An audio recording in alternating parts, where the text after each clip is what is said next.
నేను నిన్ను కలిసే విషయం ఉమాకు తెలుసు. నీకు నాకు మధ్య జరిగే ప్రతి సంభాషణ ఉమాకి తెలుసు. నీ దగ్గరికి వచ్చేటప్పుడు నీకు ఇష్టమని పాయసం తీసుకొస్తాను కదా, అది చేసేదే ఉమానే. నన్ను ఇంత మోసం చేస్తావా చెర్రీ? మోసం కదే, నువ్వు ఏడ చచ్చిపోతావని చెప్పి ఇప్పటివరకు నిన్ను ఉమానే కాపాడుకుంటూ వచ్చింది.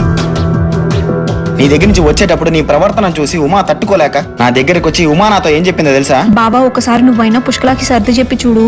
అది ఎంత స్ట్రాటజీ చేసిందో తెలిసి కూడా ఏంటో నువ్వు జాలిపడుతున్నావు దాని మీద.